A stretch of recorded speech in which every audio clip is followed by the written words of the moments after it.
Kwara State, nestled in the north-central region of Nigeria, has historically been synonymous with peace and tranquility. However, recent years have seen a drastic transformation as insecurity has taken root, with kidnappings becoming the new scourge. This investigative report delves deep into the rising kidnapping epidemic in Kwara State, examining its causes, effects, and the challenges faced by local communities. The genesis of insecurity. The catalyst for this surge in insecurity can be traced back to a series of events in late 2020 and early 2021. The crisis in Igbarapa, a neighbouring area in Oyo State, sparked an influx of criminal Fulani gangs into Kwara State. Ní ọjọ́ yẹn, a fẹ́ ṣe ìpàdé ìlú làwọn èèyàn wá wálé láti Èkó, Ìlọrin, Ifẹ̀, gbogbo ẹ̀ wọ́n ṣà ń bọ̀ alé. Abájá àlọ́dọ̀bálẹ̀ bá ṣe àlọ́dọ̀bálẹ̀ ó jòkó báyìí òun náà tó jòkó báyìí náà jòkó báyìí ìyàwó ìbálẹ̀ náà jòkó ìjà kan náà jòkó tiwa àjọ sọ̀rọ̀ àfẹ́ kan náà tí a kàn gbọ́ pàápàá ara ìgbọ́dọ̀ ṣe báyìí àbí transformer náà gan bó tẹ̀ jẹ́ pé transformer ni kò gbọ́dọ̀ bú báyìí náà kí ló dé ó di pàápàá yóò gbà tó wá ṣe tí wọ́n kojú kan ní aṣọ ọ̀nà ọ̀dọ́ wa tí a rí pé iná ni àbáṣà aṣáwọlé ìṣàwọlé tàṣàwọlé àṣàlọ́bẹ̀ dúró sábẹ́ bẹ́ẹ̀ di nígbà tó méje torí bó àlètàn náà àlèṣe kankan àlèṣe nìkan àṣà méje níbẹ̀ èyí ṣe ó tó kan bí ọgbọ̀n ìṣẹ́jú tí àwọlé ni wọ́n bá pè á níbi pé ìbádìbà ráfẹ́ẹ̀lì wọn nínú yàrá náà ni wọ́n ní kódò dẹ̀ fẹ́ sùn ni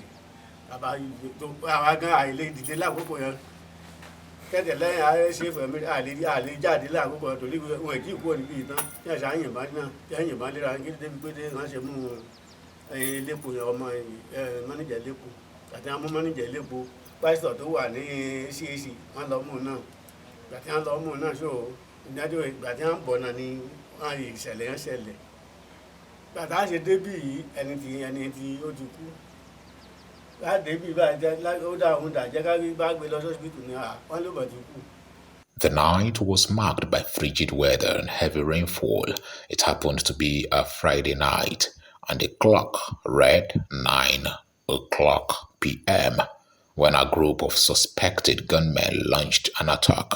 on a filling station in the Sagbaja area of Iwo community, which falls under the Isin government area of Kwara. Bí ọ̀rọ̀ náà ṣe ṣẹlẹ̀, mi ò sí ní ilé ní ọjọ́ náà. Mo wà ní ìlú kan tí wọ́n pè ní Ìjì, mo ní ilé kan bẹ̀. So ibẹ̀ ni mo wà. Bí mo ṣe ń wọlé ni mo rí kọ́ọ̀lù pé wọ́n ní wọ́n operate ní Sagbaja ní ilé epo. Mo sáré tamọ́ra, mo sábọ̀ wá sí ilé. Tí màá fi dé wọn láwọn ọdẹ ti tẹ̀lé wọn lọ. Mo ní láti gbé máṣíìnì láti lọ bẹ̀. Fortunately, iná tí mo rí lórí òkè ọ̀nà rẹ̀ jìn. Wọ́n ti padà yí orí òkè yẹn mọ́ mi lọ́wọ́. A sáà lépa wọn ní alẹ́ ọjọ́ yẹn, a ò rí wọn. So ọjọ́ kejì, a continue láti wá wọn lọ. Àwa ọdẹ mẹ́ta, àforíkorí, àtòríbọgbó, àwa ẹ̀dọ̀gbó lọ. So ọjọ́ kejì yẹn, a notice pé a rí ojú òpó wọn níbi tí wọ́n gbà. A rí bọ́n ṣe ń fi àwọn ènìyàn wá wọlé. Bàtà wọn ti gba bàtà lẹ́sẹ̀ wọn. So bá sáà ṣe ń gbìyànjú odò tán fò àkọjá bẹ̀. A gbìyànjú títí kárí wọn. So adébì kan tí a ti rí sáàni pé wọ́n ti ya àgbàdo tó pọ̀. A wá gbogbo ibẹ̀, a kò rí wọn. Ní ebi bẹ̀rẹ̀ sí náà pa àwa náà. Ni a nídìí láti padà sí ilé. Ó jẹ́ bó ṣe rí ní ọjọ́ kejì. A lò bí ọjọ́ mẹ́ta la fi wá wọn tí a kò rí wọn. Wọ́n gbé ènìyàn mẹ́ta ní ilé epo. Ibi tí wọ́n ti ń lọ, tán ti ń gbé àwọn mẹ́tẹ̀ẹ̀ta lọ. Ibẹ̀ ni wọ́n ti ṣe alápàdé bàbá kan tó taná ní inú ilé rẹ̀. Títaná tí ó taná, wọ́n yin ìbọn fún bàbá náà ni. So àwọn mẹ́ta ni wọ́n jí gbé. Bàbá yẹn kú ẹjọ́ ọ̀nà ọ̀bà nípò. Wọ́n gbé pásítọ̀ CAC tó ló ti ń ṣe prógrámù bí ọlọ́jọ́ 21 days kan. so bóyá bóun náà ṣe ń bọ̀ fẹ́ wá wo ìyàwó rẹ̀ ní ibi ẹ̀gbẹ́ ilé epo torí ìyàwó rẹ̀ ń tajà ni ó ṣe kòńgẹ́ aburú ọdẹ tó wà ń bẹ̀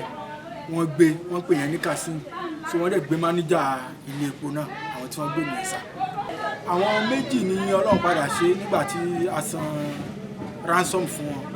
ransom 5 million naira yàtọ̀ sí almost 200,000 tí wọ́n kó ní ilé epo èèyàn méjì ni arígbà padà ọdẹ ni òun ìgbà tí wọ́n bí àwọn tí wọ́n jọ wà tán sì sọ fún wa pé ìgbà tán bí pé ta ni ó san owó tiẹ̀ ló ní òun lẹ́nìkan tí ó sanwó nǹkan sọdẹ ó ṣe ọkàn akin. à ń múra àti ṣe ọdún léyà ọdún ìdùnnú ní gbogbo ìlú wa ń rọ kẹ̀kẹ̀kẹ̀kẹ̀ kí ló tún ṣẹlẹ̀ wọ́n ní wọ́n jíyàn gbé ní Sàbàjà mo tiẹ̀ fẹ́ sùn lálẹ́ ẹjọ́ náà ni ó ń lọ bí aago bíi 9 lálẹ́ ni wọ́n pè mí lórí sẹ́ẹ̀tì pé tọ́ baálẹ̀ nǹkan mà ti tún dé o kí ló ṣẹlẹ̀ wọ́n ní wọ́n ti jí àwọn 3 gbé nínú àwọn ọmọ wa wọ́n gbé pásítọ̀ bàbá kan àgbàlagbà ni òun náà wálé ọdún wọ́n wá ṣe mítìn ìgbà tí wọ́n ń kó àwọn 3 yẹn lọ bàbá yẹn wá yọjú lójú wíńdò pé ẹ lé o tánu o wíwo bẹ̀ tí wọ́n wo bẹ̀ báyìí wọ́n da ìbọn bo bàbá yẹn látòjú wíńdò ni ká wí ká tó fọ̀ bàbá yẹn ó ti jáde láyé tọ́ nínú àwọn tí wọ́n wá kó lọ ọdẹ tó ń ṣọ́ ilé epo Kasimu la máa pè ọmọ wa ni ọkùnrin 25 lọmọ náà ọlọmọ ṣàfọrúnkẹ ọmọ yẹn tọ́ wọ́n wá ń pè wá wípé ká lọ mú 20 million wá bó la ti fẹ́ rí nílùú yìí a ṣàpè gbogbo ayé àtọ̀tún àtòsì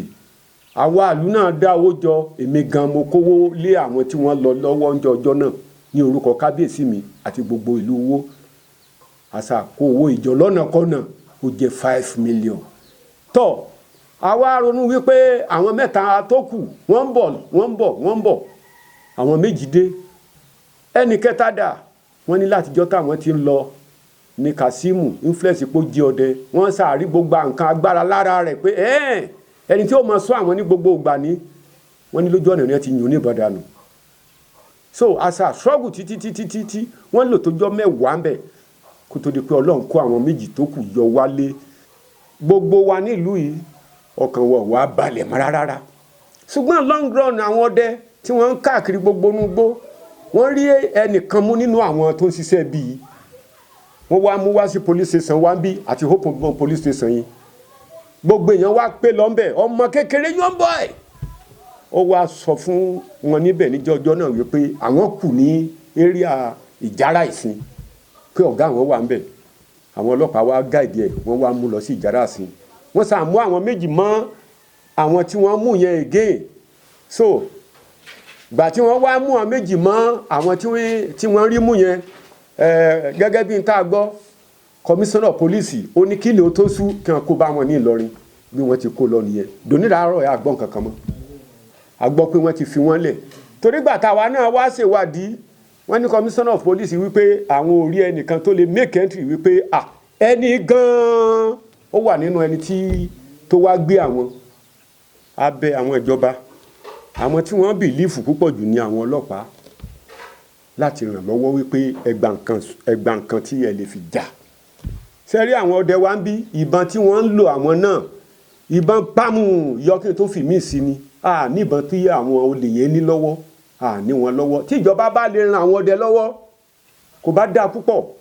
torí pé àwọn ọdẹ tọ̀sán tòru ni wọ́n ń jáde ni wọ́n sì ń wáyé káàkiri rẹ̀ nígbà tí wọ́n bá wá ráyé tí ò sí nǹkan tí wọ́n fi jà wọ́n á useless ara wọn náà ni kí ìjọba ràn wá lọ́wọ́ ìjòyè ká ní bí ìbọn arms tó dáa gẹ́gẹ́ bí wọ́n ti ṣe ní another state èmi ní Ondo state ní o Èkìtì state ní o Ọ̀ṣun state ní o èmi gan mo ti wà lọ́sùn ti pẹ́ tí mo rí ìmọ̀lẹ̀ gbogbo nǹkan tó ń ṣẹlẹ̀ ń bẹ̀ kí wọ́n dákun kó torí tọ́lọ́n torí tànábì wa mọ̀ọ́mọ̀ kí wọ́n ṣàánú wa.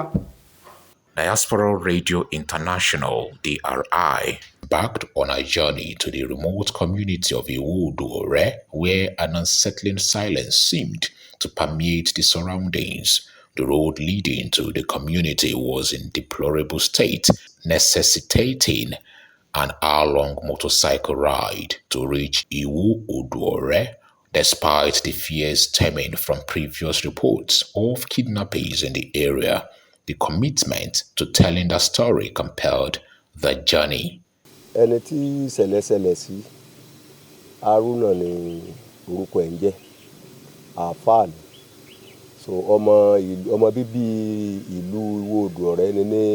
agboolé Asai. So ó jẹ́ ọmọ tí ó ní ilé kéwú ní Ìsànlú Ìsìn. So ibẹ̀ ló kọ́ ilé kéwú tó ti ń kọ́ àwọn ọmọ ní kéwú sí. Àárín Ìsànlú sí Ìjàrá ni ìṣẹ̀lẹ̀ ti ṣẹlẹ̀. Ó kúrò lókè nígbìn ó gba ti Ìjàrá, ó ń gba Ìjàrá lọ sí Ìsànlú. Ó ní ìṣẹ̀lẹ̀ ṣẹlẹ̀ gẹ́gẹ́ bí àárín ibi tí wọ́n fi hàn wá nígbà tá a lọ sí ibẹ̀ nígbà tí ìṣẹ̀lẹ̀ yẹn ṣẹlẹ̀. Jíjí gbé tán jí wọn gbé gbà tí ó di ọjọ́ kejì àti gbọ́ pé kí wọ́n pè. So lẹ́yìn ìgbà tí wọ́n gbọ́ pé kí wọ́n pè, àwọn fìjìláńtè ní ìlú wọ́n ń wá ọ̀nà bọ́n ṣe lè wá ọ̀nà àti gbà wọ́n sílẹ̀ ní ọjọ́ kejì. Tí gbogbo àwọn ìlú tó wà lágbègbè náà sì gbéra ńlẹ̀ láti ṣe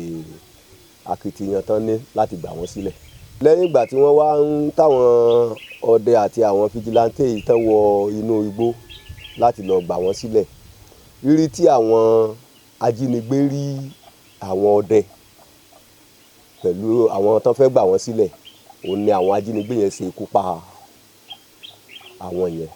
nígbà tán ti rí wípé àwọn tán ń bọ̀ yìí wọ́n fẹ́ wá gba àwọn yìí sílẹ̀. Òun ni pé nígbà tán ti rí wípé àwọn ò ní rí owó gbà lọ́wọ́ àwọn ẹni yìí. So dípò tí wọ́n fi wá lọ tí àwọn òtẹ́yà wọn fi rí wọn gbà lọ́wọ́ àwọn, òun ni èmi lérò pé wọ́n ṣe ṣekú pa wọ́n. Bàbá ńlá ìbànújẹ́ ni wọ́n wà débi pé kódà ipa tó ń kó nínú mọ̀lẹ́bí kò tí ì rẹ́ni tó lè kó ipa tó ń kó nínú mọ̀lẹ́bí lọ́wọ́lọ́wọ́ báyìí. Ọ̀pọ̀lọpọ̀ àwọn nǹkan mìíràn ó jẹ́ pé ó ń ṣe lọ́wọ́ nínú mọ̀lẹ́bí gan tó jẹ́ pé lẹ́yìn ìgbà tó ti kú tán ló ti gbélẹ̀. So ṣùgbọ́n àwọn ìdojúkọ wa níyìí tó jẹ́ pé tá a bá sọ tó jẹ́ pé ìjọba ló lè ṣe àkóso rẹ̀, òun ló pọ̀. Àwọn ajínigbé yìí, àwọn èròjà táwa ọdẹ ní kò kójú òṣùwọ̀n tó láti bá wọn pàdé wọn torí pé irinṣẹ́ tó wà lọ́wọ́ wọn ó ju eléyìí tó wà lọ́wọ́ àwa lọ. Ṣùgbọ́n à ń dúpẹ́ lọ́wọ́ Ọlọ́run wípé ọ̀pọ̀lọpọ̀ ìgbà míì Ọlọ́run ń gbè wá níjà ni. So àwọn nǹkan tá a nídìí fún ìrànlọ́wọ́ òun náà ni pé kí àwọn ìjọba kan fún àwa náà ní irinṣẹ́ tó jẹ́ pé a lè lò láti lè jẹ́ kí àwa náà lè kojú àwọn wọ̀nyí. A nídìí motorcycle. Ọ̀pọ̀lọpọ̀ àwa tá à ń jáde gan ìlú oníkálukú òun ló ń gbéra láti ṣe ìrànlọ́wọ́ fún wa. Ẹ wo irú machine tó wà nílẹ̀ nísìnyí, ìlú ló rà fún àwọn ọdẹ ìlú lẹ̀ nípa pé tọ̀ àìbá mọ̀ báyà fìtìyàn bá dé. So káwa náà kó mọ̀ jẹ́ pé bóyá àní mọ̀ bẹ́ẹ̀ bá ṣe rìn. Tó yẹ pé a bá ní working talking tó yẹ pé ó ń connect gbogbo àwa tá a jẹ́ elétò ààbò ìlú tó yẹ pé ìgbàkigbà tá a bá fẹ́ pera wa kò ní nídìí pé bóyá à ń sọ pé kò sí sáfíìsì kò sí kan. Ohun tó ràn wá lọ́wọ́ náà ni tó lè mú ìgbéga àti ìtẹ̀síwájú bá ètò ààbò ìlú. Sikiru Kola, a young businessman hailing from Jeba in Muru local government area of Kwara State, became a victim of the kidnapping epidemic on the night of Sunday, the 24th day of September 2023. Sikiru's life took a terrifying turn when 3 armed men stormed his residence.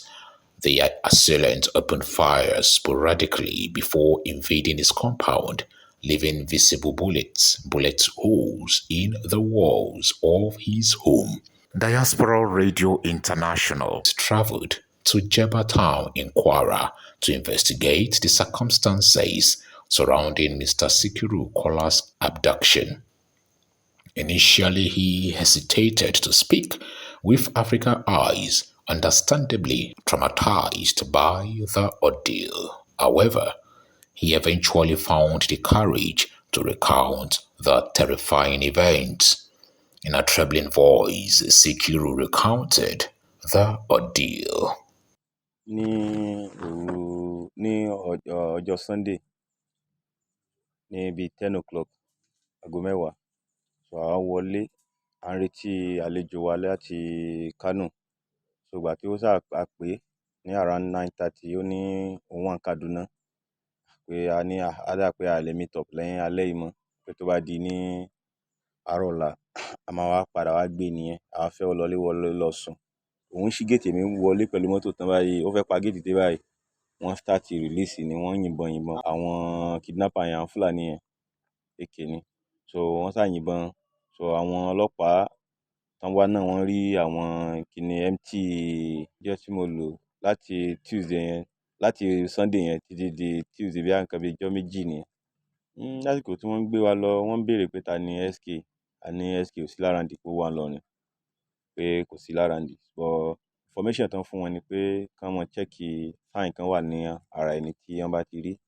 pé òun ni ló máa jẹ́ SK. So ìgbà tán rí sign yẹn, wọ́n release ẹnì kejì mi. So wọ́n tiẹ̀ fẹ́ yìnbọn, so wọ́n ní kán jọ èmi náà bá bẹ̀ pé kán má pa, pé kán jẹ́ kí kó máa lọ. Wọ́n náà wá, wọ́n fi ìbọn dìídì ìgbọ́n gbá wa. Inú igbó náà là ń sùn because níjọ́ tí à ń lọ yẹn náà, wọ́n miss ọ̀nà torí ọlọ́dẹ ń disturb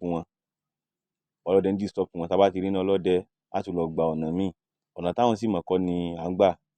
Àwọn náà ń try láti escape, so but Ọlọ́run jẹ́ kí wọ́n ṣìnà, so wọn ò ṣáà ríra wọn. Ìjọ́ Tuesday náà fẹ́ gẹ̀ẹ́tì ọ̀nà, so ibi tá a ti ń lọ láti drag mọ́ra wa lọ́wọ́ nínú ìlú village. So àwọn tí wọ́n sì ń pè tó fún wọn ní information, wọ́n dákọ èèyàn méjì tó ń pè wọ́n. Ọmọọṣẹ́ wọn tí a jọ wà, àwọn ń dákọ pé táwọn ò bá ti gbé mi dé ọ̀dọ̀ ọ̀gá wọn,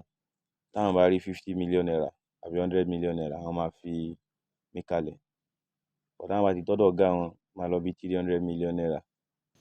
When they reached our town where there were people, Sikiru decided to take matters into his own hands. He noticed that the kidnappers were receiving information from 2 individuals. A ti ń lọ, mo ti pé final kìnìún là ń lọ yìí, èmi mọ bíbí tá à ń lọ. Bàbá tí mo ṣáà rí pé a wọ inú ìlú kan, because wọ́n ti lálẹ́ yẹn, wọ́n ti cover ojú mi. Ṣùgbọ́n tí èmi ṣáà rí pé èmi ṣáà ń fi ọgbọ́n mo fi ń yẹ kíní ojú mi díẹ̀díẹ̀, kí n máa fi mọ location ibi tí mo bá wà. Ìgbà tá a ṣáà wọ ìlú kan, mo rí àwọn ọmọ méjì, àwọn eléyìí náà ò lè rescue, àwọn náà máa sá. Wọ́n gbébọn yẹn pamọ́ sí ẹ̀gbẹ́ mi náà pé ká jọ fi guide ẹ̀, kán má fi lè rí èmi mo wà lẹ́yìn ẹni tó ń gun machine, àwọn méjì tó wà lẹ́yìn mi. Machine ti lọ dódè wọn ní location kan. Láti bí sí gbogbo tààrin yẹn, ẹsẹ̀ ni, more than 24 hours. La fi rìn more than 24 hours. Kí lẹ jẹ? Kò sí nǹkan àjẹ kankan. Àwọn gan ò jẹun, wọn ò jẹ́ ká kírun, àwọn gan ò kírun. So everybody wọn náà, so àwọn ń tu ẹ̀pà lójú ọ̀nà, àwọn ń jẹ ẹ̀pà ní tiwọn. So èmi ò jẹ anything. So ìgbà tí mo ṣáà rescue ara mi kò ní tọ́lọ́run rescue mi. Ìgbà tẹ́ wà lórí ọ̀kadà yẹn, kí ló ṣẹlẹ̀? Ìgbà tá a wà lórí ọ̀kadà yẹn, mo drag machine mọ́ wọn lọ́wọ́ sínú kòtò. So èmi ṣáà mo escape fún èmi ara tèmi. Àwọn ọlọ́dẹ wọ́n recover fóònù lọ́wọ́ wọn padà, fóònù mi àti báìkì tí wọ́n gba báìkì lọ́wọ́ wọn. Èèyàn mélòó náà mú nù wọn? Wọn ò ríyàn mú, bọ̀ wọ́n sá ẹnìkan ládàá nínú wọn. Wọ́n mú èèyàn mẹ́ta. Níjọ́ yẹn wọn ò rí wọn mú, bọ̀ níjọ́ kejì náà rí wọn mú. Àwọn sójà àtàwọn fìgìláńtè, àwọn náà wá rescue mi, tán wá gbé mi, tán wá gbà mí. No, ìgbà tí wọ́n béèrè question tá a dá wọn lóhùn, tá a sọ pé SK kọ́ leléyìí, so wọ́n láwọn pa yẹn. Kò sí iṣẹ́ ọlọ́pàá, èmi ò rí iṣẹ́ ọlọ́pàá ní gbogbo tí wọ́n ṣe yìí o, torí ọlọ́pàá 0 ni, wọn ò ṣe kankan. Even gan ìgbà tí a tún jáde gan tán gan, owó tí wọ́n tún fi ń fuel lọ sí gbogbo tí wọ́n bá lọ, àwa la tún fún wọn. Wọ́n ní government ò render everything fún wọn. Wọ́n ní government ò fún àwọn ní kankan. So láti máa fi ṣiṣẹ́, wọ́n tún demand owó lọ́wọ́ àwọn victim ni, àwọn tí wọ́n ní problem, ẹ̀ tún demand owó lọ́wọ́ wọn ni. So kò sí security ní country, especially Nigeria, Kwara State wa yìí, kò sí security kankan. Àwọn tó sì ready láti fẹ́ ṣiṣẹ́, wọn ò jẹ́ kán ṣiṣẹ́. Irú àwọn fìgìláńtè yẹn, wọn ò fẹ́ gbé mi kalẹ̀ fáwọn sójà lálẹ́ ọjọ́ yẹn. wọn ò fẹ́ gbé mi because everybody náà ń wá pé wọ́n fẹ́ gba rank pé àwọn làwọn ṣiṣẹ́ yẹn àwọn kọ́ làwọn ṣiṣẹ́ yẹn so kó dà di pé wọ́n ṣáà fẹ́ jà àṣà nìkan farabalẹ̀ tó pé ọ̀rọ̀ eléyìí láìfù ni pé kán sèfù láìfù náà kí wọ́n yìnbọn wọ́n tájẹ̀tì yẹn ni ìbọn bá àwọn èèyàn ni ìbọn yẹn wà lára gbogbo ojú omi yẹn ó wà ń bẹ̀ yẹn kò sí ẹ̀mí ò balẹ̀ dé ọkàn ò balẹ̀ bọ̀ Ọlọ́run ta gbójúlé ó ní gbogbo ohun tó a fi ń sọ̀rọ̀ yìí because nínú ìrìnàjò yìí a rí i pé kì í ṣe pé mímọ̀ ṣe àánú ni because téèyàn bá ní even gan téèyàn bá láwọn fìgìláńtẹ́ ló sèfù yẹn Ọlọ́run ní nǹkan téèyàn kù téèyàn lò láyé ló kù so àánú Ọlọ́run ọba ni àánú Ọlọ́run ọba àmọ́dé gọ́fìmẹ̀ntì ní Kwara State kò sí gọ́fìmẹ̀ntì o kò sí ọlọ́pàá ọ̀sẹ̀ kan fìgìláńtẹ́ ni o tí wọ́n béèrè epo ká tó tẹ̀lé wa lọ kínní mọ́tò wọn tún takú sójú ọ̀nà gan-an àwa la tó ra mọ́tò yẹn ọlọ́pàá àwọn ò sí kankan o fìgìláńtẹ́ gangan kan dákun àwọn tó lè ràn wá lọ́wọ́ nù Abíọ́lá náà ti sọ ó ní tó bá padà yá á padà dìde ìlú náà ni yóò padà dìde wọ́n padà jà fúnra wọn àwọn fìgìláńtẹ́ yẹn náà ń ṣiṣẹ́ even ní mòrò wa yìí nǹkan kan ṣẹlẹ̀ mòrò wa yìí wọ́n fún wọn ní mọ́tò ní mòrò láti fáwọn fìgìláńtẹ́ wọn ò kó kalẹ̀ fáwọn fìgìláńtẹ́ fúnra wọn lọ fi ń kó mọ́ọ̀tì wọ́n fi ń kó kòkì fún ìyàwó wọn ni láwọn chairman local government ní mòrò gangan ni ọ̀rọ̀ yìí ẹ bá dé mòrò ẹ lọ sí mòrò ẹ lọ síwádìí ṣe àwọn mọ́tò méjì tí Abrahamu Abrazak gbé kalẹ̀ fún wọn pé kán máa fi ṣiṣẹ́ chairman local government ìyàwó rẹ̀ ní lọ fi ń kó kòkì fún kòkì wọn tún kọ́lá yìí wọ́n tún tẹ́tí àwọn fìgìláńtẹ́ pé àwọn ràn wọn lọ sẹ́wọ̀n so kọ́ wọ́n tún nà wọ́n kọ́lọ́n kó gbà wá lọ́wọ́ àwọn tó wà ńbẹ̀. Ọjọ́ Sunday ni which is on 24 September 2023 so èmi àti ọ̀gá mi so a jáde lọ sí ìgboro torí èédú là ń ṣe so exporter ni wá so àwọn dúró de ẹnìkan tó fẹ́ wá bá wa ṣiṣẹ́ láti Kano so ìgbà tí ọ̀gá mi ṣàpè ẹni yẹn so ẹni yẹn wá ní òun ti dé Kaduna so ọ̀gá mi wá sọ pé Kaduna yẹn pé ó ti jìnnà jù pé a ní lè dúró dè yín pé ilẹ̀ ti ṣú a ní lè dúró so kò sá pẹ́ ìgbà tán kọ́ ti kọ̀ a sá wálé bá ṣe dé níbi around 10 ní alẹ́ so bí mo ṣáà ṣe fẹ́ ṣí gate torí èmi mo mọ́ bá wọn ṣí gate tá bá ti dé so wọ́n ṣáà fún mi ní kọ́kọ́rọ́ mo ṣáà ṣí gate so wọ́n ṣáà wọlé bí ọ̀gá mi ló wọlé o wọ́n sì wọlé pẹ̀lú mọ́tò yẹn kémi ti gate báyìí mo gbọ́ ohùn ìbọn ni àwọn mi mọ̀ wọ́n tó èèyàn mẹ́ta ṣáà ni wọ́n ṣáà ṣe wọlé wọ́n pọ́ìntì ìbọn sí ibi tí lẹ́yìn tán ti yìnbọn yẹn èmi ṣáà sá wá síbi tí mọ́tò wà so wọ́n ṣáà pọ́ìntì ìbọn sí ọ̀dọ̀ ibi tí ọ̀gá mi wà wọ́n sì pọ́ìntì ìbọn sí èmi náà so wọ́n sì pọ́ìntì ìbọn báyìí wọ́n sì bẹ̀rẹ̀ sí ná àwa méjèèjì jáde nínú compound yẹn wọ́n ṣáà ń béèrè pé ta ni SK àwa méjì ṣáà sọ pé à ń bá SK ṣiṣẹ́ ni pé a mọ èèyàn tó ń jẹ́ SK pé Ìlọrin ni SK wà Ìlọrin ni SK wà so wọ́n ṣáà sọ pé Ìlọrin pé àwa méjì à ń bá SK ṣiṣẹ́ ni so níbi tí wọ́n ti gbé wa jòkó yẹn wọ́n ṣáà kọ́kọ́ fọwọ́ kan ibi imú ẹnìkan nínú wa so wọ́n tún gbé wa dìde wọ́n ṣáà ní tá bá sòótọ́ pé àwọn pa wá a ṣáà ní pé à ń bá SK ṣiṣẹ́ ni wọ́n sì bẹ̀rẹ̀ sí ń gbé wa rìn nínú igbó nìyẹn wọ́n ṣáà ń gbé wa rìn more than ká sọ pé bíi 3 hours à ń rìn nínú igbó so ìgbà tí a wá débì kan kódà wọ́n ti ń sọ pé kí wọ́n pa èmi so wọ́n ṣáà ìkan nínú wọn ṣáà sọ pé rárá pé ká ṣáà mọ́ lọ so ìgbà tá a ṣáà débì kan wọ́n ṣáà gbé wa jòkó sí ibẹ̀ níbi ọ̀nà Bachita wọn so wá wọ́n ṣáà nàbọ́n sí wa pé káwa méjèèjì ká dojú bolẹ̀ ká ṣe báyìí so a ṣáà ṣe bẹ́ẹ̀ so mo ṣáà sápamọ́ síbi ẹ̀yìn ọ̀gá mi pé mo ṣáà ń dì wọ́n mú pé kán dákun pé torí ìdíwé bọ́n ṣe so èèyàn méjì nínú wọn wọ́n ṣáà kúrò níbi ibẹ̀ yẹn wọ́n jáde lọ sí inú igbó nínú èèyàn mẹ́ta méjì gbébọn ẹyọ̀kan gbé àdá so nínú wọn ìkan àwọn méjèèjì wọ́n ṣáà lọ eléyìí tó wá jẹ́ nínú wọn òun náà ó gbé ìbọn ó ṣáà fi sí ibi tá a wà so méjì ṣáà lọ ìgbà tí méjì lọ kò pẹ́ ni wọ́n dé padà ìgbà tán dé wọ́n ṣáà tún bí kò ju bá bí 20 minutes lọ tán ṣáà fi lọ tán fi dé so ìgbà tán dé wọ́n ṣáà tún wá wo bí imú ẹnì kejì mi tó jẹ́ ọ̀gá mi wọ́n ṣáà pọ́ìntì ibi imú rẹ̀ wọ́n ṣáà sọ Haúsá pé òun ni wọ́n ṣáà tún sọ àwọn èdè wọn yẹn èdè Haúsá yẹn náà ni wọ́n ṣáà ń sọ Haúsá nìkan ni àti wọ́n ṣáà wọ́n sọ papọ̀ mọ́ Fúlàní náà ni bọ̀ Fúlàní ni wọ́n so wọ́n ṣáà wo bí imú rẹ̀ wọ́n ní òun náà ni òun ni so wọ́n wá ní pé ká dìde wọ́n á ní pé wọ́n á ní mọ́tò àwọn ti dé wọ́n ní mọ́tò àwọn ti dé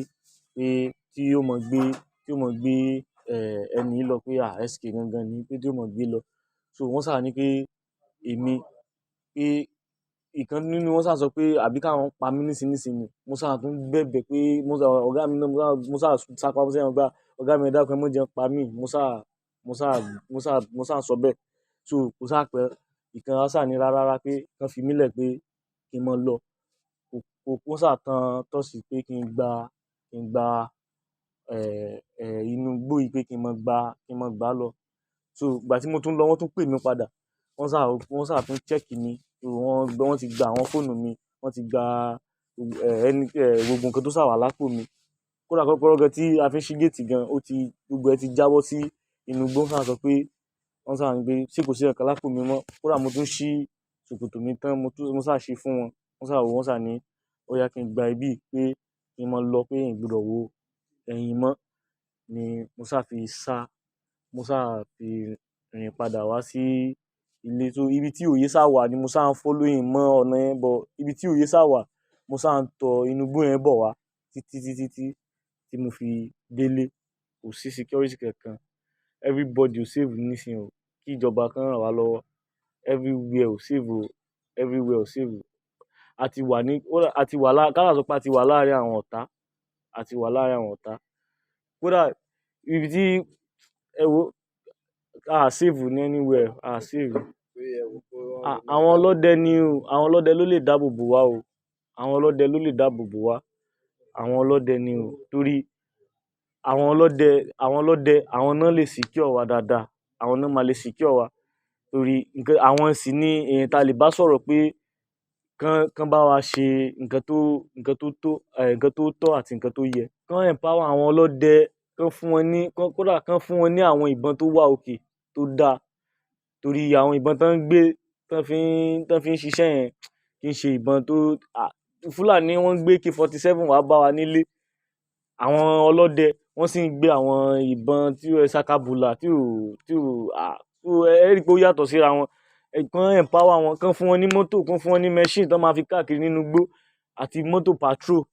so kán fún wọn ní nǹkan tí wọ́n máa fi ṣiṣẹ́ mo sì sọ pé tán bá rí ìbọn gidi tó wà òkè àti mọ́tò àti machine wọ́n máa ṣiṣẹ́. Around 10 o'clock ọmọ yẹn wálé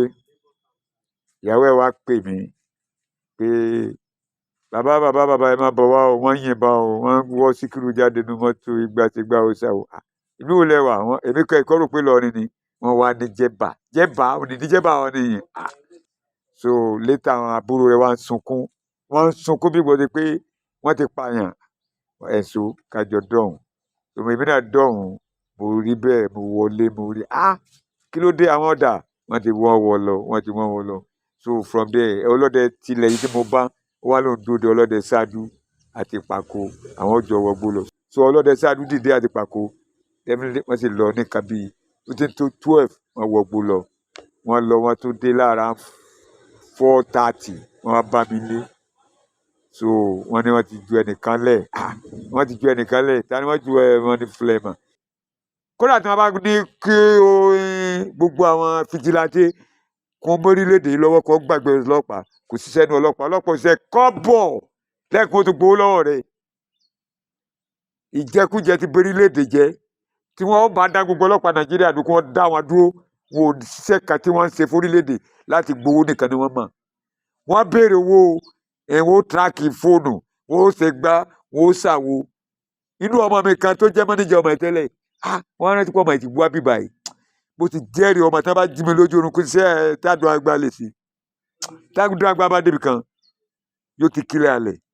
lẹ́yìn lẹ́yìn máa gbọ́ pé tó ti san bọ́kà pé ọmọ bá dẹ̀ píkì kọ́ lọ́wọ́ kan mo dé police station wọ́n béèrè owó gbá owó àwọn kòkó bàbá àsásùn owó màá yẹn wọ́n sọ fún mi pé more than 50,000 20,000 owó ni wọ́n fi tíráàkì fóònù 20,000 wọ́n fi ṣe owó kíní kan wọ́n sá káwó yẹn ó ti lé 50,000 owó tẹ béèrè lọ́wọ́ mi wọ́n fi mi lákàntì náà bàtí màá sẹ́ndì owó sí kọ́bọ̀ mi ò ní sẹ́ndì ẹ ti gba 50,000 ẹ tún wá béèrè owó lọ́wọ́ mi ẹ̀gbọ́n màmá ọmọ yìí ó tún wá láti dèràn èmi ti kó police station wọ́n tún wá béèrè owó lọ́wọ́ rẹ̀ ìyẹn wá bá mi lé pé owó báyìí wọ́n béèrè kó ń lọ kílẹ̀ rẹ̀ má fún kọ́bọ̀ tí wọ́n bá níta ló ní kọ́ má fún kọ́bọ̀ pé bàbá ẹ̀sìkè ní kọ́ má fún ní kọ́bọ̀ wọ́n ti sanwó yẹn so àdẹ̀ ní sanwó mi mà ok wọ́n lọ lọrin lánàá nísìn ẹ lọ sàárẹ̀ ẹ lọ kí ni tálíkà fẹ́ jẹ nínú gọ́ọ̀mẹ̀ntì náà gbogbo tí wọ́n ná àwa la náà mọ́tò tún takú sí lọrin ẹ mọ̀ pé mọ́tò yóò gbádùn lẹ́gbẹ́ mọ́tò já náà federal government fún wọn lówó maintenance ni tí kéèsì báyìí bá ṣẹlẹ̀ tí federal government fún wọn lówó tí wọ́n lè mọ náà ni. mi ò jẹun mi ò lè mú mi ò lè sùn pé first born mi lọ́kùnrin ni ló ní problem yìí náà ẹ̀yin mi ni náà ló lànà tẹ́ wá gbó lọ́wọ́ àwọn èèyàn tẹ́ ti mọ̀ pé problem ni kí ni àǹfààní gọ́ọ̀mẹ̀ntì àwa náà kí ni gọ́ọ̀mẹ̀ntì fẹ́ ṣe fún mẹ̀kúnnù tí bá ṣàánú ọlọ́run tí mo rí gbàdúrà ọmọ ẹ̀. The terror in Alalubosa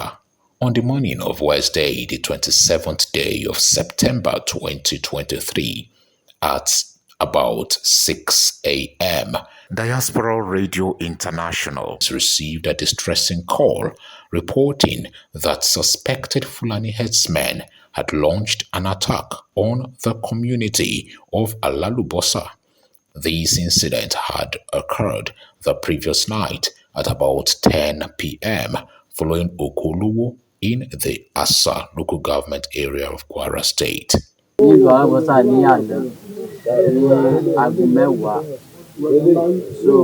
èmi wà ní ọ̀dọ̀ dádì mi tí a jọ sọ̀rọ̀ pẹ̀lú àbúrò mi so dájọ́ sọ̀rọ̀ ṣáìdé láàárẹ̀ náà ṣe dé ní and clapper àwọn so wọ́n bẹ̀rẹ̀ sí yìnbọn gan serious so àwọn tí ó wà ní tàtàn jòkó wọ́n bẹ̀rẹ̀ sí yìnbọn sí wọn nínú ìbọn márùn mẹ́ta ẹnìkan padà kú nínú àwọn tó kú abrosid ẹnìyẹn ti kú báyìí so ẹni tí ó sì wà àwọn méjì tó wà ní hospital sẹmíyá ọjọ́ obìnrin ẹnì kejì ni ó jẹ́ Abdullahi Awẹ so èmi náà gbà tí mo wà lọ́dọ̀ àwa ni mo rí tí ìgbà ń dún èmi náà rí ní ọ̀dọ̀ bàbá nínú ilé tí mo yọ síta mo tí ìgbà ti ń dún èmi náà jáde síta ní pásíjì tí n pé kí n escape ara mi pé kí n máa lọ bẹ́ẹ̀ wọ́n yin straight bullet fẹ́mi náà so ibi tí ìgbà yẹn ti bá ló lè bà mí nì.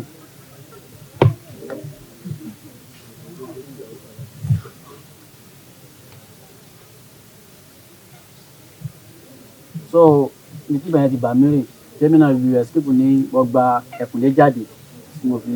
ibi sá lọ so àti mo lọ bá brọ́dà mi níbi ilé tiwọn náà pé tọ̀ àwọn àkàndídé o jáde ìmọ̀ tí wọ́n ti ń pa everybody lọ o wọ́n ti yin ìbọn fẹ́mi náà á mú fóònù wọn àwọn aláyẹn ti fi alápá wọn pè wọn ní aago mẹ́wàá èmi ní kí n ti ṣẹlẹ̀ náà máa bẹ̀rẹ̀ sí pè wọn bó ní àwọn aláwọn ń bọ̀ rí wọn níjọ́ yẹn wọ́n tún pe headquarter náà the same thing ni wọ́n ń sọ fún wa àárí wọn títí tí kìnìún yẹn fi lọ àwọn fìgìláńtì la wá pé gbà táwọn ti rí tí àwọn ọlọ́pàá tí mo wá àwọn fìgìláńtì la wá pé ọlọ́sìn ni wọ́n fast tí mo ṣe ní ìkànnì sẹ́yìn náà wọ́n fast náà fi ríbi dé ọlọ́sìn ni wọ́n bá wọn so inú àwọn tí wọ́n rẹ́ nìkan mú wọ́n rẹ́ nìkan panu wọn ẹni tí wọ́n pa wọn rèé àwọn tó wá tí nígbà tí mo kọ́ wọ̀ ní ojú wíńdò tí ń wò wọ́n nígbà tí wọ́n yìnbọn sí àwọn tó wà ń ta mo rí pé àwọn 6 ni wọ́n ó tó 30 minutes tí wọ́n fi release AK-47 máa gbé wá tí wọ́n yìnbọn tààrà sánsan so àwọn fìgbà tí wọ́n ní máa fèsì ara wọn wọ́n sì rí ẹnìkan múnú àwọn ará bí wọ́n rí ẹnìkan pa ń bẹ́ ààrẹ ọlọ́pàá ń gbà yẹn ní àárọ̀ ìtàn ọlọ́pàá dé aago 10 máa tó dé láàárọ̀ yìí àná la pè wọ́n láago 10 àná tí ṣẹlẹ̀ immediately aago 10 alẹ́ àná la pè wọ́n so ìgbà tó di láàárọ̀ yìí aago 10 àárọ̀ yìí máa tó dé bọ̀ máa gbé màmí mi á rí wọn gbé lọ bọ̀ ọlọ́run náà fìdí láti rí wọn gbà padà bẹ́ẹ̀ ni á rí wọn gbà padà torí àwọn tó fìdí láti wọn try wọ́n sì good ọlọ́ba kọ́ bá wa ràn án lọ́wọ́ sí ẹni tí wọ́n pa níbi tó jòkó sí wọ́n yìnbọn sí ilẹ̀ wọn pa sí ọ̀rọ̀ ìjọba àpapọ̀ tí wọ́n dákun tí wọ́n bá rọ àwọn fìdílàntè ní tí wọ́n bá ẹ̀pù wọn tí wọ́n bá wa kóbọ̀ fún wọn àti mọ́tò tí mọ́mọ́ fi rìn torí ọlá wọn la jẹ ọlọ́pàá wúlò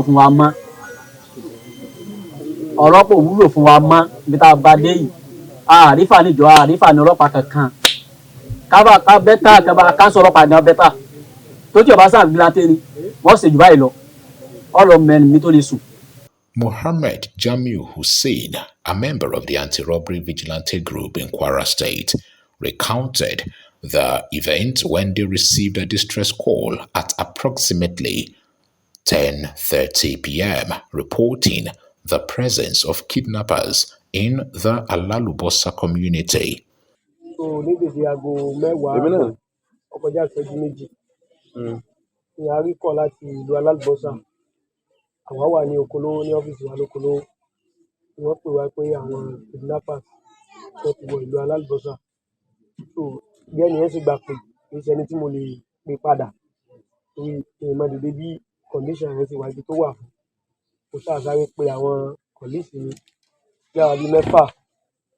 àsáré à ń tiẹ̀ kọ́kọ́ wá mọ́ṣíìnì káàkiri pé ó láti fẹ́ rí wọn nítorí kò sí nǹkan gùn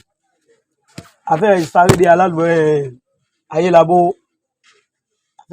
Ayélabó kí a tó rí àwọn ọlọ́kadà kan bí nọ́mbà ọlọ́kadà kan ṣe lọ́nu ẹ̀sìn ní kọ́ wá nìyẹn ààrẹ nìkan wà pé náà tó náà ní machine ìyẹn ibẹ̀ ni wọ́n ti wá píìkì wa láwa márùn-ún tá à ń rìn bọ̀ tẹ́lẹ̀ ní aago 10 ọkọjá ni wọ́n pè wá kó ká tó débẹ̀ yẹn bí aago 11 ní súnmọ́ ẹ̀mẹ́pà à ń bọ̀ à ń sáré bọ̀ ni kò sí nǹkan gùn tá à ń gbé bọ̀ wá àti fẹ́ẹ̀ débi bíríìjì yẹn àti súnmọ́ bíríìjì wọ́n tó pàdé wa ìgbà tí wọ́n pàdé wa a gbéra láti máa bọ̀ wá sí ìlú Alalubosa àtàdé afẹ́wọ̀lú tán a páàkì machine gbogbo a fi sọ̀ráǹdì tá a sọ̀ráǹdì ó bọ́ sígbà tí wọ́n ṣẹ̀ṣẹ̀ move láti pé wọ́n lọ mọ̀ pé iná machine tí wọ́n ti rí lọ́ọ̀kan mọ̀ pé àwọn tó máa ń ṣe aburú yẹn àwọn náà máa ń fókọ̀sì iná machine tí wọ́n ti rí lọ́ọ̀kan wọ́n ti pínra wọn táwọn náà ti ń lọ bá a ṣe dé táwọn náà sọ̀ráǹdì káàkiri àwọn tí wọ́n wá àwọn 6 ni wọ́n àmọ́ àwọn 5 ni wọ́n wọ̀lú lórí àwọn 5 ni àwa rí àwọn 5 tá a rí àwọn 4 gbà nẹ̀yìn ẹnìkan ló wá ń lọ òun ń dá lọ lẹ́gbẹ̀ẹ́ ibi ẹ̀mẹ̀pá náà àti pínra wa so ìbọn tí wọ́n gbé dání ìbọn yẹn wọ́n yìnbọn kọ́lá wọ́n yìnbọn dáadáa AK-47 wọ́n gbé wa wọ́n yìnbọn sí wa tọ ọlọ́wọ̀n kádàrá bí àwọn 4 ṣe gbà lẹ́yìn tó ń gba ẹgbẹ́ lọ láti gbá eléyìí nìkan ni òun dá wà bá a sì yìn sí ni bá yìn sí dá yìn sí bá a sáré sí ni. Lérí ètò ààbò nípínlẹ̀ Kwara nǹkan tó pọ̀ púpọ̀ ni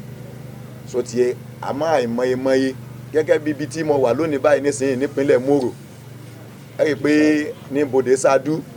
ẹ rí i pé ọ̀pọ̀lọpọ̀ ohun tó ṣẹlẹ̀ báyìí tó gbé wa dé báyìí lónìí láti wá wo àwọn èèyàn wa tán wà ní ibi báyìí lérí ètò ààbò yìí náà ni ẹ bá rí ìyá ìpínlẹ̀ nujó ní ìjìyàn gbé ó pọ̀ púpọ̀ yẹn gan kọ́lá níjẹta àwọn ọmọ gan wọ́n ẹ̀sẹ̀ darí inú gbódé báyìí ni mo fi wá wò wọ́n lónìí báyìí tó ti tọ̀ bí tí wọ́n ń lọ nípínlẹ̀ Kwara nù ní púpọ̀ àmọ́ a kí gómìnà wa ọlọ́lá jùlọ a kí wọn púpọ̀ wọn kú akitiyan tó pé níbi ètò ààbò Ọlọ́run nìkan ní máa ń ṣe gbogbo nǹkan tán níwọ̀n bá wọn ṣe bá tẹ̀ sọ yí pé ó sì kù díẹ̀ náà tó pé gbogbo àwọn nǹkan tó jẹ́ létòlétò tó lè jẹ́ kí nǹkan máa yá ẹ wo orú kan bíi jẹrin nísìn tí wọ́n náà jiyàn gbé tásáré pé àwọn focus tásáré lọ síbẹ̀ òmíì gan níjẹba tí wọ́n jí wọn gbé wọ́n sáré ṣe kí ni pàpàpàpà onímọ̀síìnì onímọ́tò eré eléré ẹsẹ̀ képo tí gbogbo ẹ̀ náà tó pé pùpùpùpù náà fi dé ọ̀hún a sì dúpẹ́ fọlọ́run pé wọ́n rí àwọn ènìyàn wọ́n rí wọn gbálẹ̀ àròpẹ́ náà nù bẹ́ẹ̀ tí kọ́tà kan ti pé gómìnà wa náà tó pé lérí tẹ́ béèrè náà pé bó o ní ọ̀rọ̀ ètò ààbò iṣẹ́ kìí ṣe kéré mi o gbọ́n tí máa ń pè nu lọ́tún lọ́sì láti ní pé tọ̀ wàhálà ṣẹlẹ̀ mí báyìí wọ́n ti jíyàn gbé wọ́n ti ṣe gbá bá ṣe kóra wa sí inú ìgbẹ́ àti nínú igbó náà nù pẹ̀lú ní ti jẹ́ dúkìá wa ẹni ó ní mọ́sínì ẹni ó ní mọ́tò pọ̀lọpọ̀lọpọ̀ ẹlòmíì gan gbogbo àwọn nǹkan rẹ̀ yìí níbi tó mi lálàsí sínú kọ́lá ń jó ní táwọn ọmọ wa lọ tán jí àwọn méjì kan gbé tí wọ́n lọ síbẹ̀ ibẹ̀ ni mọ́tò kan tiẹ̀ nọ́ọ̀kì ẹ́ńjìnì tó nọ́ọ̀kì ẹ̀ sí tó pé tọ̀ Ọlọ́run ni yóò bá wa tún yìí hùn sí báwọn àwátì sí ẹgbẹ́ kan ni tọ̀ bó la wa fẹ́ ṣe àwa la fẹ́ tún ìlú bàbá wa ṣe òun náà ló bí tí a fi wò pé tọ̀ àti ọyọ wọn fún wa ní nǹkan àti wọn fún wa ní nǹkan ìlú yóò ní bàjẹ́ náà ni bẹ́ẹ̀ abẹ gọ́ọ̀mẹ̀ntì gbogbo ọ̀nà táwa fi lè gbé gbà bó jẹ́ pé àwọn nǹkan tó ti jẹ́ lókà tóun náà wà òkè tó jẹ́ pé ní ó fi ran àwọn boys wa lọ́wọ́ láti jẹ́ pé ètò ààbò òun kó mọ́ mẹ́ẹ̀ sótìyé ní tí ń bẹ lọ́wọ́ wọn ojú tiwa lọ àmọ́ torí pé inú kankan tó lọ ní àwa náà fi ń ṣe òun lọ́lọ́ fi láàrin wọn borí. 10 o'clock la débẹ̀ wàhálà sí débẹ̀ a survey lé yẹn a ní a rí ojú ọ̀tá lára lé rẹ̀ wọ́n á ní bóun náà ṣe gbé gbà wọ́n á ní ọ̀nà bíbá yẹn ní ọ̀nà ẹ̀ǹkúlé lé rẹ̀ náà lọ mà ẹ jẹ́ ká lọ lé pàdé wọn lọ́nà vasta wàhálà sí débẹ̀ a ṣe pàdé pẹ̀lú wọn ní power line láti máa lọ sí vasta àpàdé wà tí ilẹ̀ rọ tán wọ́n sọ pí rẹ̀ kalẹ́lẹ̀ ibẹ̀ la wà títí nǹkan bíi 5:36 to 6 àfi wá kúrò ń bẹ wọ́n ní wọ́n pè wá pé wọ́n ti rí pí rẹ̀ pé ó ti sá wálé o àwa dá padà wá àwa lọ lé pìkẹ́ wá pé kó ló ṣẹlẹ̀ wá fi pọ́ìntì ibi tí wọ́n wà gangan wá ó ní kódà òun wò wá gbogbo bá a ṣe débẹ̀ tílẹ̀ fi dàrú kó tó di kan wọ́n á rí release ìgbà táwọn á rí pé nǹkan yẹn ti ju agbára àwọn lọ irinṣẹ́ sì ń bẹ̀lẹ̀ wọn AK méjì ló wà lọ́wọ́ wọn àwọn boys mẹ́ta náà sì wá bẹ́ẹ̀ Fúlàní sì ní gbogbo wọn so pẹ̀lú yẹn dátọ́ lọ́ǹtà náà bí àsìkò sísẹ̀ yẹn níjọ́ yẹn àwọn nọ́mbà kọ̀ọ̀kan tá à ń tíráàkì ó fún wa ní good information láti rí pé a get ẹ̀ ní ọjọ́ òru Monday mọ́júmọ́ Tuesday tọ́lọ́run sì jẹ́ ká rí. SP Okasami Ajayi, the spokesperson for the Kwara State Police Command, shared insight with Diaspora Radio International regarding the security situation in the state and the progress made, particularly in addressing kidnapping and other crimes. Kwara State is a state of harmony, like we all know, and this issue of kidnapping and other criminality that has been happening is not peculiar to Kwara State alone. It's something that has been happening around Nigeria, and the police as an institution have been trying our best to ensure that we minimize it, we keep it at a very minimum level, even if we can't eradicate it completely. I would like to tell you, especially in Kwara State, we've been doing a lot, and of course we've been having issues also. We've been having kidnappings, once in a while here and there, and particularly in the Kwara South that you're talking about. We know the proximity of Kwara South and other state boundaries like neighbouring states like Kogi, Ekiti, Osun. All those states have their own, and if you see the terrain around that area, we have a very large forest that leads from that Kwara South through Ifelodun, to as far as Zamfara and even Kebbi, that these people have a lot of time to move from one point to the other, and we've been trying our best to ensure we keep them at bay. But I can also tell you that our research also has indicated some time that some of the local communities, some of the citizens of some or indigents of some community, work together with all these bad people to come around, pick somebody and dash into the bush, giving us a lot of work to do. And thank God we've been working, and in collaboration of members of the public around the areas, and vigilantes and hunters who know the terrain very well. So that is why we are even doing the little we can do, and I can tell you that even the people themselves know that the Kwara State Police Command and other security agencies are doing their best to keep all these marauders at bay. But like I said, there is no way this issue of crime can be completely eradicated. Once in a while we'll be having them, especially when we don't have all we need to do our policing assignments, and we are just making maximum use of the little we have, though the government is trying both at the state level and at the federal level, and the people themselves are also trying, contributing their little goodwill to ensure that we do our work, but we still need a lot of logistics to help us do all this. Number one of what we needed most now is strength. We need policemen. We've recruited for the last about 2 or 3 years, and every day people keep retiring, people keep dying in the course of the duties, on getting capacitated as a result of the hazardous kind of work that we do.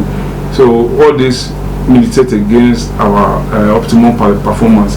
But with the little we have, like I said earlier, we are doing a lot. We have arrested a lot of kidnappers. We have rescued victims. Some families, against the suggestion or advice of the police, have gone ahead to pay some money that we tell them not to pay. But we can also understand that the people who have their people in captivity will not have, they'll be afraid that maybe harm can come,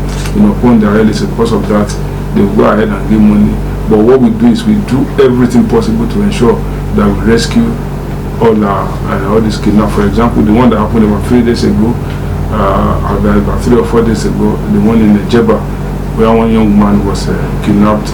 with another person. We rescued that person, the first one, that very day, and the main suspect was taken away. But with the help of other security agencies, the 3 of them were,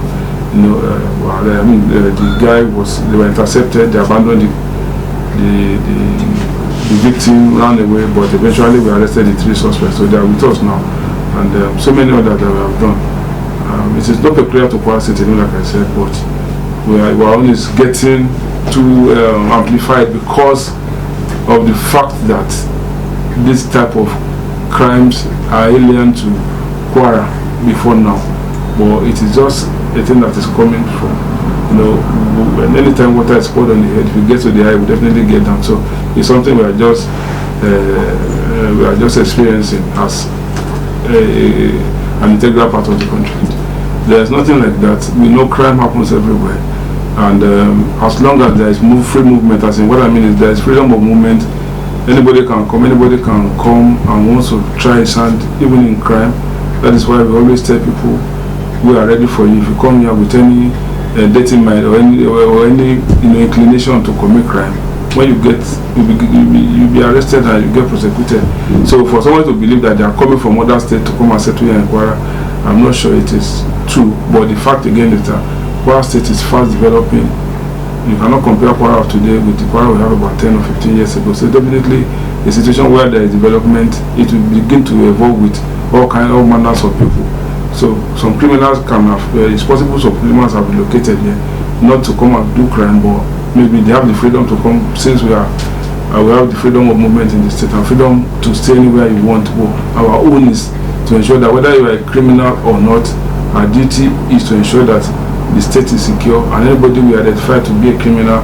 will be arrested and prosecuted. There are so many things attached to situations like that. For example, location of the incident or the scene of the incident. Like when they called, for example, I'm hearing the name for the first time, Alalubosa. So it takes some time before we were able to identify the place to be around the Alakpa division, where busy going around within the law. Since they say it was in the Lorry Metro, where we started calling depots within, and all of them were nobody claimed to until very late or late this morning. They were told that the Alakpa area is around Alakpa, and by the time we call Alakpa, the depot, Alakpa division is not too close to that scene, so it will take some time before they get there. So maybe that was why, normally when you are under stress, one thing people don't really understand is that when you are under stress, for example, an armed robber comes to your house now, they might not stay more than 10 minutes, but to you to look as if they have stayed 2 hours. So if they are claiming that people didn't come until one time or the other, yes, it is possible, but we have reasons for doing that. Number one, like I said, that area is not too known to us. We don't know the name. It's possible we know the location, but the name being mentioned could be very, very difficult for us, because most of the DPOs we call claim not to know that place, but the Commissioner of Police gave them that they must look wherever the location is to ensure that these people are counted. And by the time they go there, it was very early in the morning, and that's what happened. And we all know also, apart from the terrain, the road, I don't know how the road is, but what I know is that sometimes the network can be very can be an hindrance to fast response. Issue of logistics on the side of the police too, like the DPO, according to what they said, that there is no too good vehicle that can move as fast as the case might warrant from that division to the location. That's another one. And